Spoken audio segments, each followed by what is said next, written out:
Le RMS Océanique, le fleuron de la White Star Line. À la fin du 19e siècle, le service transatlantique de la White Star Line est vieillissant. Le britannique et le germanique, datant du milieu des années 1870, doivent être remplacés dans de brefs délais, tandis que le teutonique et le majestic, respectivement mis en service en 1889 et 1890, sont désormais dépassés par le Lucania et le Campania de la Cunard Line. L'Allemagne devient également une rivale menaçante avec la mise en service du Kaiser Wilhelm der Grosse en 1897. Face à ces navires, la compagnie doit mettre en service un paquebot capable de rivaliser. C'est ainsi qu'est mis en construction l'Océanique dans les chantiers Harland & Wolff de Belfast en 1897. Le paquebot est nommé en référence au tout premier navire mis en service par la compagnie après sa reprise par Thomas Henry Ismay, dépassant les 17 000 tonneaux de jauge brute. Le paquebot promet d'être l'un des plus gros jamais construits. Il n'est en revanche pas conçu pour la vitesse. La compagnie affirme ne pas chercher à battre de records, ni même à soutenir la moyenne de ses rivaux. Ces derniers naviguent en effet à 22 nœuds de moyenne, quand l'Océanique est conçu pour naviguer à 20 nœuds.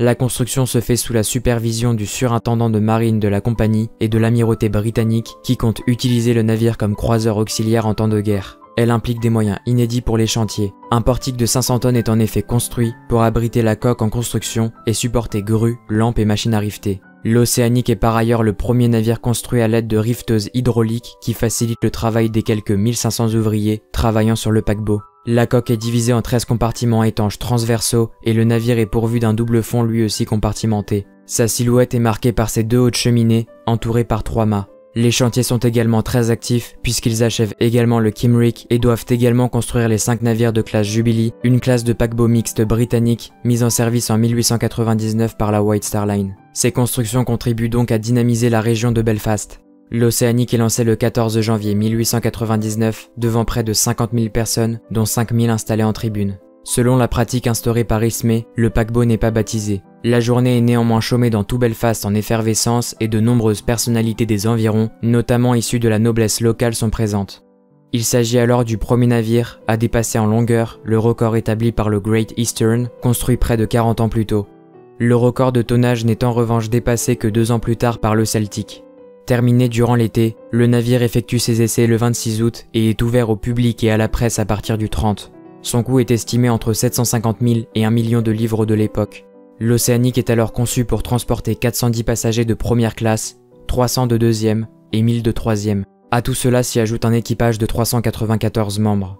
Un jumeau, l'Olympique, avait été commandé au chantier, mais sa construction est abandonnée peu après la mort de Thomas Ismay en novembre 1899 pour laisser la place au Big Four. L'Océanique effectue son voyage inaugural entre Liverpool et New York le 6 septembre 1899 sous le commandement de John Cameron. Thomas Ismay, qui devait participer à la traversée, est finalement absent, ayant été touché une semaine plus tôt par la première d'une série de crises cardiaques.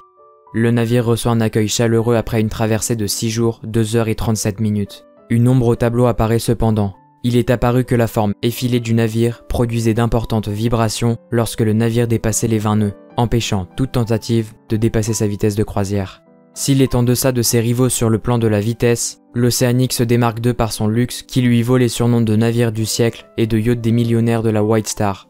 La presse s'enthousiasme pour le navire, sa décoration somptueuse et ses 4 suites de luxe pourvues de salles de bain privatives, installation encore réservée aux plus riches des passagers.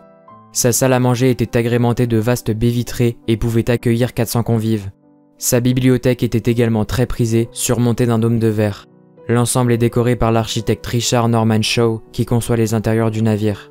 Dans ses mémoires, Charles Lightoller, qui fut second officier sur le Titanic, raconta son expérience d'officier à bord de l'Océanique. La passerelle était en partie couverte et son sol était tapissé de lattes de caoutchouc qui avaient la fâcheuse tendance de glisser par temps de pluie. Il raconte comment, après une averse pendant son quart, il s'amusait à glisser d'un bout à l'autre de la passerelle en essayant de ne rien heurter. Les débuts de l'Océanique sont ponctués d'incidents. En 1900, il est tout d'abord frappé par la foudre alors qu'il stationnait à Liverpool, perdant le sommet d'un de ses mâts. Le 4 août de la même année, dans le port de New York, il est menacé par un incendie sévissant à bord du Bovic, stationné à côté de lui. L'incendie est cependant maîtrisé avant d'avoir pu se propager. L'année suivante, le 7 août 1901, il heurte le Kincora au large de Tuskar Rock. Les 7 membres d'équipage de ce dernier meurent dans le naufrage, tandis que l'Océanique n'a qu'une proue endommagée. Le 18 novembre 1904, il est pris dans une violente tempête accentuée par la neige. L'eau emporte une partie de son bastingage et 2 hublots, inondant en partie le navire qui arrive finalement indemne au port. 9 mois plus tard, le 23 août 1905, il est victime d'un incendie dans un compartiment de 3e classe dans le port de New York. Maîtrisé par l'équipage, les flammes n'empêchent pas le départ du paquebot. Enfin, la même année, 45 de ses chauffeurs se mutinent, protestant contre leurs conditions de travail. Dans le même temps, la White Star Line tire les enseignements du navire et met en service entre 1901 et 1907 les Big Four qui reprennent les formes de l'Océanique mais sont plus gros et plus lents, confirmant le tournant pris par la compagnie. En 1907, alors que l'entreprise planifie l'entrée en service des paquebots de la classe olympique, il est décidé de transférer le service principal de la compagnie de Liverpool à Southampton, ce qui permet une escale à Cherbourg. L'Océanique est envoyé sur cette nouvelle ligne, accompagné du Teutonique, du Majestic et du tout nouveau Adriatique. C'est ainsi que l'Océanique quitte pour la dernière fois New York en direction de Liverpool le 22 mai 1907. Ce jour-là, alors qu'une grève sévit parmi les dockers, un incendie, suspecté d'être d'origine criminelle, détruit une partie de la cargaison et un des dortoirs des femmes de 3e classe. L'Océanique sert finalement sur la ligne de Southampton à New York à partir du 19 juin 1907. Un nouvel incendie éclate dans ces cales en septembre 1909, mais est rapidement maîtrisé. L'année suivante, le 23 novembre 1910, le paquebot heurte une barge à charbon dans le port de New York. Le capitaine et sa femme, tous deux âgés, sont jetés à l'eau sous le choc mais finalement récupérés par un remorqueur. En avril 1912, une grève des mineurs de charbon paralyse le Royaume-Uni. Afin que le Titanic puisse effectuer comme prévu son voyage inaugural le 10 avril, le charbon de l'Océanique, alors à Southampton, lui est transféré. Le vieux paquebot reste donc à quai et sert de tribune à la foule venue assister au départ. Quelques jours plus tard, l'Océanique récupère l'un des canots du Titanic laissé à la dérive et les 3 cadavres qui se trouvent à bord sont finalement rejetés à la mer.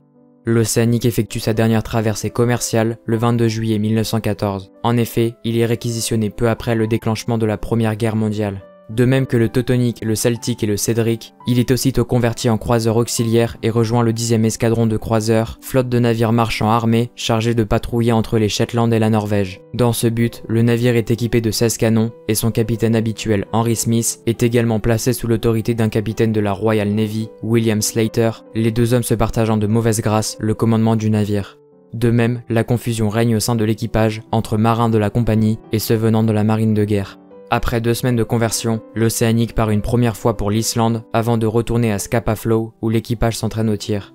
Il est ensuite envoyé en patrouille entre l'Écosse et les îles Féroé afin de s'assurer qu'aucun navire allemand ne s'aventure dans les eaux britanniques. Le 7 septembre, le capitaine Slater décide de faire patrouiller le paquebot près de l'île de Foula à la recherche de sous-marins, le navire suivant une trajectoire en zigzag pour éviter tout torpillage. L'officier David Blair, qui avait évité le naufrage du Titanic par une mutation de dernière minute, est chargé de calculer sa route complexe. Durant la nuit du 7 au 8, Blair et Slater conviennent d'une trajectoire passant près de l'île, puis partent se coucher. Peu après, le capitaine Smith, ayant pris son quart, examine la carte et s'inquiète pour le navire qui pourrait heurter des récifs en passant aussi près des terres. Il décide de modifier le cap du navire en le faisant partir plein ouest. Cependant, une demi-heure plus tard, l'île est signalée droit devant. Blair avait mal calculé sa position. Smith décide alors de faire passer le navire entre la côte et un imposant récif. Son commandement est annulé par Slater, tout juste arrivé sur la passerelle, qui demande de faire virer le navire sur tribord pour s'éloigner de l'île le plus vite possible. En faisant cela, il précipite le paquebot sur le récif. La marée achève d'échouer le navire, tandis que l'équipage est récupéré par le navire Glenogil. Les efforts des remorqueurs pour remorquer l'Océanique dans les jours qui suivent se révèlent vains. Des sondages montrent par ailleurs que le double fond du navire est trop sévèrement endommagé. Remorquer le navire reviendrait donc à le couler. Finalement, une tempête achève la destruction du navire en ouvrant sa coque, ce qui conduit à son naufrage.